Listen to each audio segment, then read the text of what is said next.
Good morning, everybody, and welcome to the channel. This is Mr. R, and today we're going to be going through the complete beginner's guide to Call of Duty Black Ops 6 Zombies. If you've never played Zombies before, or if it's been a while since you've played, there is a lot of stuff to take in about this game, a lot of systems you might not be used to, and a lot of things, just basic tips and tricks that come a little bit with experience, but I'm going to let you know all of that stuff here today so that you can get off to the best possible start that you can get.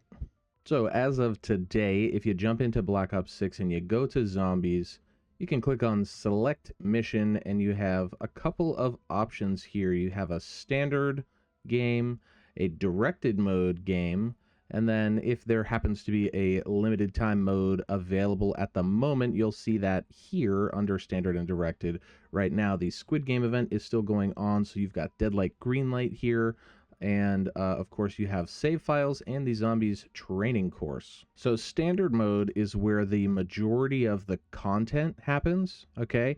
If you want to do Easter eggs and all the side Easter eggs and all of that extra stuff, you're going to want to play in standard mode. You obviously have two options. You can play either solo by yourself, or you can play in a squad. And just a little tip, if you want to play in a squad but not have the rest of that 4-player squad filled by random teammates, you're going to want to press R or whatever button it tells you to press down here in the bottom that says squad fill. If you turn that off, you can play with, 2 players or 3 players or what have you. If you go ahead and click on solo or squad, depending on what you want to play, you'll see that there are currently 3 maps available in the game: Liberty Falls, Terminus, and Citadel des Morts, which is DLC number 1. Okay, Liberty Falls is a smaller map. It's a little bit easier. The Easter egg is easier to complete. Okay, so if you're jumping in for the first time, you might want to jump into Liberty Falls. Terminus, quite a bit harder to complete, a lot more steps to the Easter egg, a lot more involved, a little bit more rewarding, I think, but Terminus is going to be a little bit harder, especially when it comes to the boss fight.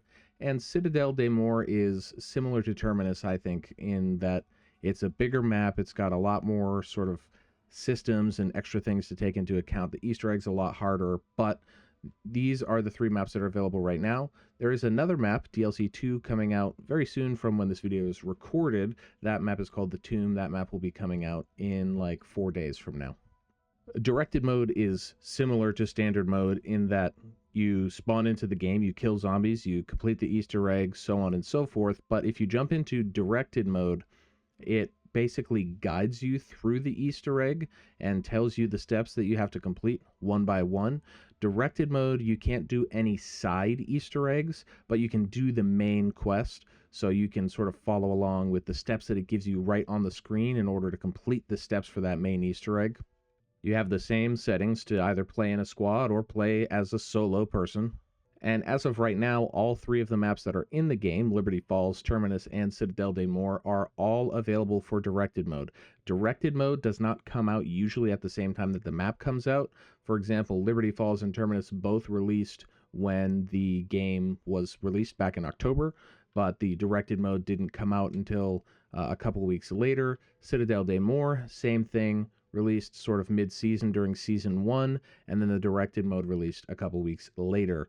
That will be the case with every new map that comes out on the game.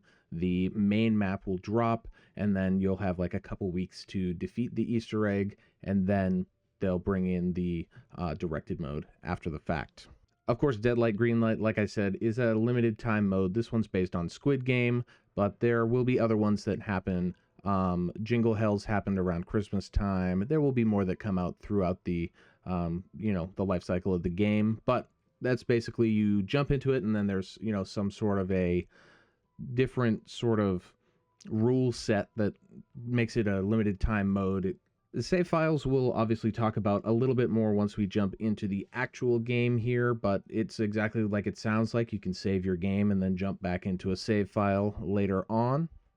And the training course is something that I don't find to be necessary, especially if you're going to watch this video. But if you want a little bit of hands-on experience before you go into a full game in a regular map, the training course might be helpful for you, just so that you can get a little bit of extra experience before you have to actually play on a full map. Back on the main zombies screen here, obviously you have your standard Call of Duty things, right? You know, you can go back to your main menu. You've got your party settings over here, your general game settings, your challenges, and then here's where you jump into a map. And you've got all sorts of stuff up here. Again, same as you'd pretty much see on every other window of Call of Duty. We're going to jump into the weapons tab here for a moment. If you go ahead and click into your loadout here, you'll see the loadout is similar but a little bit different to what you'll see when you jump into like multiplayer or ranked or even Warzone. Okay, you do have the ability to bring in a loadout, but it works just a little bit differently. So you can click on your weapon here, pick whatever weapon you want to spawn into the game with, and my recommendation, if you have it unlocked, is the Krieg C is a pretty good weapon to go ahead and start with. It's a pretty strong, nice weapon that's going to be pretty good to use against zombies in the low rounds. So this weapon will definitely help you out a little bit if you're just starting out. Every weapon that you equip in your primary weapon slot here on Black Ops 6 Zombies can have 8 attachments, and they are the same sort of standard attachments that you can equip when you go into multiplayer or whatever, and even your saved multiplayer classes will transfer over to Zombies as well.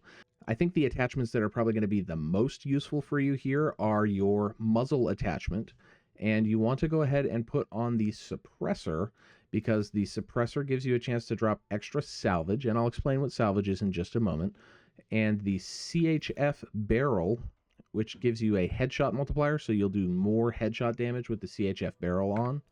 And lastly, you're going to want to put on the largest magazine that you can so that you can have as much ammunition as possible. And again, we'll get into upgrading your weapons in the game and stuff in just a minute, but when you pack a punch your weapon, you'll get even more ammo, so having the largest extended mag that you can is just going to help you be able to have even more ammunition, kill zombies for even longer without having to reload. The rest of the attachments, you can kind of select whatever you'd like. All in all, those most important ones, like I said, probably the suppressor, the CHF barrel, and the extended mag. The next thing you have available in your loadout, of course, is your melee weapon. You do have a dedicated melee weapon, the same as you do in multiplayer. So I'm going to go ahead and select the cleaver here, which is an event reward from the Squid Game event, but just pick whichever one you feel like using. They're all fairly similar. They do a similar amount of damage, and one's not necessarily going to be better than the other. Field upgrades we'll get into in just a second. Now you have your tacticals. Again, same as in multiplayer, plus or minus a couple, except for this Casimir, but you can only get this one in the game, and I'll show that to you when we get in-game as well. And you have your lethals. Again, same things that you have in a multiplayer game, but plus or minus a couple of things here and there. The last aspects of your loadout that you can see here are your field upgrade and your gobblegums. So we'll get into gobblegums in just a second. Right now I want to talk about the field upgrades. So there are currently 6 different field upgrades that you can use in the game. Each one of them does something a little bit different, but I'll tell you what they all sort of basically do, and then you can make your own decision about which one is going to be the most useful for you. And of course, you unlock these as you go through the levels as well. So Energy Mine creates a mine of energy that detonates 3 times around you, dealing damage. It kills zombies around you, basically. Frenzied Guard will repair your armor to full, and it will force all of the enemies in the area to target you. But while those enemies are targeting you, your armor takes all of the damage that comes at you during this time period, and repairs your armor when you get kills. So this is a good one. A lot of people use Frenzied Guard. I use Frenzied Guard quite a bit. Dark Flare is going to generate a beam of energy that deals lethal shadow damage and penetrates everything within its path. So this is going to be another sort of attack one. It's going to basically make a big purple light that's going to shoot out at your enemies and attack them. Healing Aura, when you pop this, you heal all nearby players immediately. So if you're playing in a group, this could be a useful one, especially if you have a lot of people and you're doing Easter eggs and going into boss fights and things. This could be very helpful in order to sort of make sure that you can get your teammates up if they all go down. But again, it's kind of helpful to weigh your options and see which one you want to use the most. Ether Shroud is another one that I very, very often use. It allows you to phase into the dark ether and become temporarily hidden from enemy detection. Basically, what it does is it makes you invisible for a few seconds, and that allows you to get out of a sticky situation. And actually, it makes you invisible, and all the zombies stop targeting you and kind of run away. So if you get backed into a corner and you have Ether Shroud, just pop it, and then you can kind of run away. And Tesla Storm, for 10 seconds, lightning will connect to other players, stunning and damaging normal enemies. I haven't actually used this one much myself in game. However, it would be much better if you were using this with other people, because there are sort of abilities that go with this that connect with the other people around you. So this one is a little bit better when you're playing with other people as well. Now, with Gobblegums, there's a lot that I could go into explaining here, but basically, Gobblegums are additional little perks that you can get throughout the game. You can get one per round through these little Gobblegum machines that are located across the map. And if you come in here to create a new pack, I'm just going to randomly name this one. If you come in here to create a new pack, you have all different kinds of Gobblegums that you can add into your Gobblegum set here that you go into the game with. Okay, so there are a lot of sort of basic ones, like Killjoy will spawn in an insta-kill power-up, Cashback will spawn in a max ammo, all sorts of different things here. And there are different tiers of different sort of like rarities for these. Some are better than others. For example, a Perkaholic will give you every single perk that's available in the game all at the same time. So if you were to pop a Perkaholic right at the beginning of a game, you would have all of the perks and you would be able to save all of your points and not have to spend any points buying perks. It's also worth noting that whatever Gobblegum pack you spawn into the game with, the first 3 Gobblegums that are in that pack will be the ones that you spawn in with when the game starts. So you actually will have access to all 3 of these Gobblegums as soon as the game turns on, which is super helpful. And, you can, if you're running an Easter egg or something, you could load this up. You could put a Perkaholic in here. You could put other good Gobblegums in there and just start the game off really, really strong with a really good setup right from the beginning. But that's all you really need to know about your loadout, okay? So, you've got your primary weapon, your melee, field upgrade, Gobblegums, and then your grenades, basically, your lethals and your tacticals. Now, in Zombies, there is something called a wonder weapon, and basically what a wonder weapon is a super powerful weapon that's usually relegated to one map, and you can basically get this weapon either by building it or out of the mystery box, and that weapon will have usually pretty high damage and some special abilities that go along with it. For example, these swords are the ones that you can get on Citadel de Moor. The Thrustodyne is the one that you can get on Liberty Falls, and the Beam Smasher is the one that you'll get on Terminus. The ray gun is available on any map, and there are a couple of ways that you can get it, but the main way that you would get it, honestly, is just to get it out of the box. Now, this next section is a big one, okay? Augments are a huge feature that's available in Black Ops 6 Zombies that takes a little bit to kind of understand. So augments you have to unlock, but they're not unlocked by leveling up. They're unlocked by researching. And as far as I can tell, the research progress basically comes from earning XP and killing zombies. So as long as you go into a game and kill zombies, you'll earn progress towards your augments. But basically, what the augments are little changes or augments that can be attached to the different perks or ammo mods or field upgrades, which will essentially make them more powerful or give them different additional abilities on top of what they already can do. So you want to, as you're playing, make sure that you are coming in here and selecting which one you want to upgrade. So if you come into this augment screen and click on research augments, I've done them all already, but you can click on, for example, Juggernog, and then you'll be starting that Juggernog research path, okay? Or if you want to work on the Napalm Burst ammo mod, you come in and you click on that, and then it starts working on that path as well. So that's very important. Once you've unlocked some augments, you can go into the Equip Augments section here, to go ahead and actually put those augments onto your different perks and ammo mods and field upgrades and things.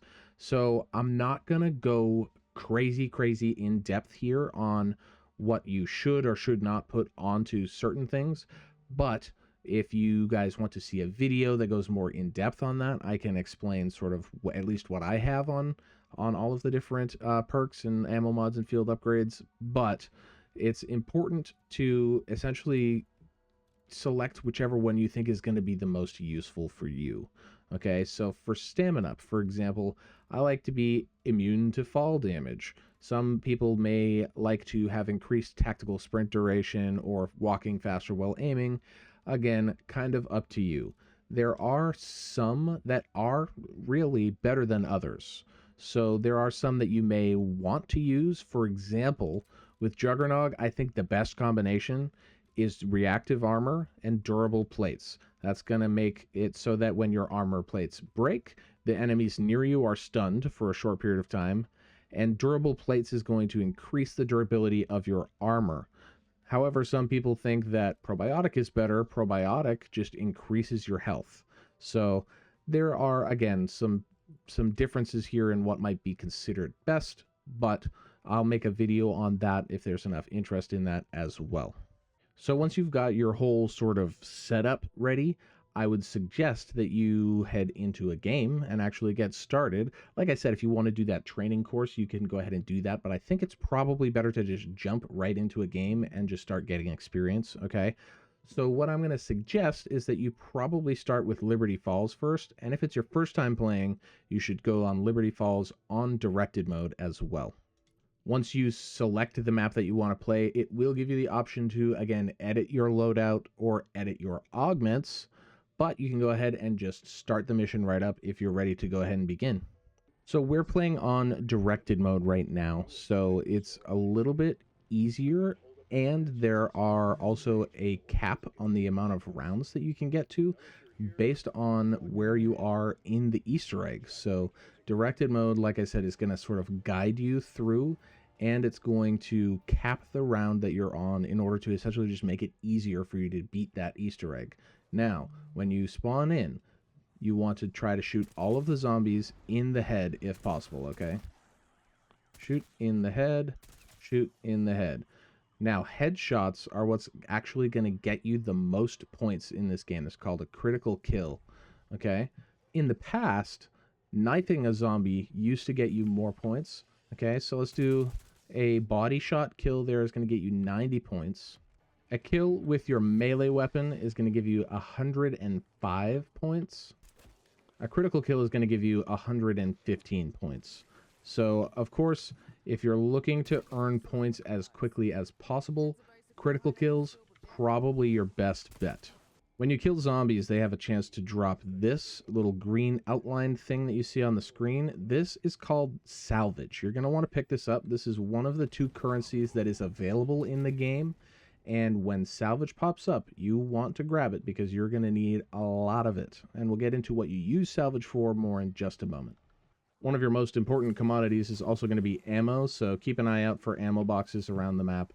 There's a handful of them on every map, so just pay attention to where they are so that if you run out of ammo, you can get to them quickly. When you upgrade your weapon, the higher upgraded your weapon is, the more money it's going to cost you to purchase ammo. So be aware of that and use your points wisely. Now, on directed mode, of course, you have all of the steps that you need in order to complete the Easter egg basically laid out for you. So it's telling me exactly what to do right now, and all you have to do is follow that. And as you progress those steps on directed mode, your round cap will increase until eventually you get to the max round cap of 15. Now, you may have noticed that you can't spawn in with a secondary weapon in your loadout. However, there are other weapons located around the map that you can buy. There's a handful of them on every map. There's a variety of different weapons. If you go up to that and purchase that for however many points it says it costs, that is added as your secondary weapon. The other thing that you'll see around the map is this mystery box, okay? And the mystery box will give you a random weapon for the cost of 950 points, which is a pretty good deal considering that most of the wall buy weapons cost more than that. And when you grab that weapon, again, it will go into your secondary weapon slot. The mystery box does eventually move, so if you buy enough weapons out of it, it will move to a different location eventually, and then you'll see this blue beam of light sticking up. Wherever that blue beam of light moves to is where you're going to want to head to find the next mystery box location. Now, the main thing that you really need to do in a zombies game when you first spawn in is start opening up the map. And there will be doors and barriers and things all over the place that you have to open. They all cost points to open up, which is another reason why you need to rack up as many points as possible. Okay? There are varying sizes of map. Liberty Falls, the map that we're on now, is one of the smaller ones. So there are a lot fewer doors to open on this map, but basically you need to open the different doors in order to access the different locations of the map. Now there are two main things that you need to save up your salvage for on a map, okay? And one of them is for these stations here. These are called the Arsenal. In here you can buy ammo mods and you can upgrade the rarity of your weapon. Your weapon rarity goes all the way from no rarity at all, which is gray, to uncommon, to rare, to epic, to legendary, which is your maximum amount of damage that you can do on a weapon. And you definitely want to save up and buy these upgrades as you can, because they are going to make it much, much easier for you to kill the zombies, especially when you start getting into the higher rounds. Ammo mods are also important, and there's a ton of them, but we'll talk more about those when we're out of the game and back in the menu in just a couple minutes here. Now, every couple of rounds, you'll get what is called a vermin round or a parasite round, or I usually just call them bug rounds. In this game, there are vermin, which are these little spider things, and on Terminus and Citadel de Mor, you'll also see parasites, which are these flying little green bug monster things. You have to take out a wave of these zombies, and then at the end, the last one that you kill will always drop a max ammo, if I can find it. There's the last guy who was hiding on us.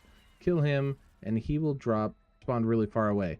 Every time you end the bug round, you'll get a max ammo. Now on every map, you have the ability to go to this machine here. This is called the Pack-a-Punch, and the Pack-a-Punch gives your weapons sometimes a special ability, but most importantly, a lot more damage. So the Pack-a-Punch machine is your best friend. There are 3 tiers of Pack-a-Punch that you can do. You can do Pack-a-Punch Tier 1, Pack-a-Punch Tier 2, and 3.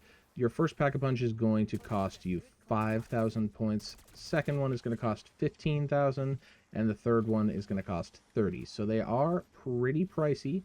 And again, that's just another reason why you should be going for those headshots and grinding up as many points as you possibly can. Now, differently from multiplayer, but similar to Warzone, if you play a lot of Warzone, you can have armor on zombies. So it's very important that you remember to plate up, because you are going to need to stay at as much health as possible in order to avoid dying. Okay, there are several upgrades of armor that you can get. You start with just 1 plate, or you can buy a level 2 armor vest, which will give you 2 plates, or a purple level 3 armor vest, which will give you 3 plates and the most amount of damage mitigation, meaning that it will absorb the most amount of damage from any zombies that hit you. Buying armor is also a little bit on the expensive side. It costs points, not salvage. And buying armor will cost you 4,000 points for a level 2 or 14,000 for a level 3 vest. Now, if you buy the level 2 vest, the level 3 does get cheaper. So if you spend the 4,000 on the level 2 vest, then when you go to buy the level 3, it only costs 10,000, which is nice. It doesn't work that way with Pack-a-Punch, though. On every map, there are usually some traps as well, which are going to deal damage to zombies without you actually having to shoot them, I guess. So on Liberty Falls, you have these dark ether field generators, and basically when a zombie walks into it, they're going to have this sort of purpley effect, and then they're probably going to die. So that's the trap that you have on Liberty Falls. There are other traps available on the other maps as well, but those are the ones that you have available on Liberty Falls. There's one over here and one kind of near the spawn area. And this is the one near the spawn. Remember, you spawned in up on that roof there. Now, by far, the next most important thing for you to do on any zombies map is to buy perks. And perks are basically little additional things that will help you to stay alive for longer. They have different abilities, okay? There are several of them. Quick Revive is one of them available there. There are some that I think are maybe more important than others. Usually the first couple that I buy are Quick Revive and Juggernog, which is increasing your health. And you'll notice on the bottom right of my screen, above my weapon information, you'll see the Gobblegums there, which are the ones that I spawned in with. Now, on the map, there are these little purple machines around that you're going to want to go to if you want to buy a Gobblegum, and Gobblegums are free once per round. You can, if you stay in the same round for long enough, get another Gobblegum after a lengthy cooldown, or you can wait to the next round and get another free one. The other thing that you can spend salvage on in-game is here at this sort of crafting bench, okay? And if you open up this crafting table, you have a bunch of stuff that you can purchase using salvage, okay? Armor plates and self-revives are your most important ones. You've also got some score streaks here, some different things that you can build. Okay, you've got your tacticals and you've got your lethals as well. Now, in zombies, you're going to have not just regular zombies and not just vermin and parasites spawning in, but you'll also have some special zombies which spawn in. This one is called the Mangler. He's got this big cannon that he shoots at you. If you want to take him out pretty easily, actually aim to shoot him in the cannon, and that does the most damage to him. The second most damaging spot is his head. So you want to aim right at him. And for Manglers specifically, if you put on the Napalm Burst field upgrade, you'll do bonus damage to the Manglers as well. You can have up to 3 self-revives per game, which is super, super helpful. It basically means that if you go down, you can revive yourself, which is not something that you used to be able to do, okay? So if you go down, you revive yourself and you use up one of your self-revives, and you can buy 2 more. So you can have a total of 3 self-revives per game. You need 1,500 salvage to get one, so definitely hold on to your salvage so that you can make sure that you have enough to get a self-revive if you need it. There is another way on each map to buy perks, and that is through this machine here called Der Wonder Fizz, and this machine has every perk in the game located within inside it, which is super, super helpful. Now, if you're on directed mode, take note of the fact that the Wonder Fizz spawns in at the very start of the game. So as soon as on Liberty Falls, for example, you can get to this room, you can go right ahead and open up the Wonder Fizz and get as many perks as you want right from the very, very beginning. Now, if you're on a regular standard game, the Wonder Fizz does not spawn in until round 25, so you do have to wait until round 25 to go ahead and actually open up the Wonder Fizz. Now, if you're playing a game and you decide that you need to take a break, you want to come back later, okay? First of all, if you pause the game, you'll notice you have this timer here, okay? And this says the match will be saved and quit after the pause time expires.